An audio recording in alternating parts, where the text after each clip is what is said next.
My name is Joanna Calne Hendon, and I'm the class of 1991. I represent mostly individuals, but also institutions in government investigations, whether it be the Department of Justice, the U.S. Attorney's Office, the SEC, the CFTC, and in addition to representing clients in investigations, I represent them at trial when charges have been filed. Well, I came to the law school wanting to teach, so the first thing I did was try to get a Court of Appeals clerkship, which I was lucky enough to get with Frank Coffin on the First Circuit, but that I had a real interest and a real passion for litigation. So when I left my clerkship, I went back to the law firm where I had summered and that had really sparked my fascination with, and the beginnings really of a love for litigation, and that was Paul Weiss in New York City. So I went there. And from Paul Weiss, I applied to the U.S. Attorney's Office in Manhattan and became a federal prosecutor for 6 years. If you want to do what I do, positioning yourself to be competitive to become an assistant U.S. attorney.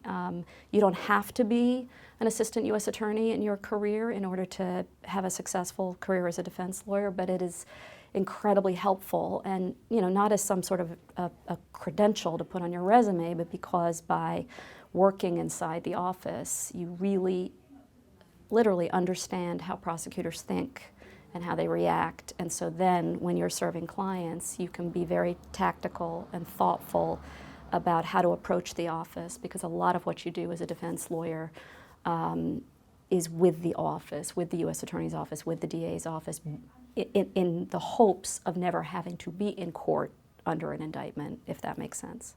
Even when I was a summer associate at Paul Weiss as a 2L, and I was still very much someone that was thinking she wanted to be a professor, but now I was finding I actually enjoyed this big law practice, and I was very confused by the fact that I was drawn to something that didn't seem to fit within public spiritedness or the more noble goals and aspirations of my law school.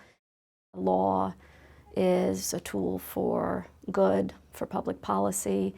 In my mind, I don't know where I developed this obsession, but protecting individuals against the state is always something, not always, but for decades, the law has been the means to do that. I do think that I somehow absorbed at the law school a notion of law as service, and I'm not a pro bono lawyer, I don't work for public interest, but I feel very strongly that representing individuals against the bulwark of the state is an absolutely critical public service. And so, as I'm talking to you, it's I think that's what I believe.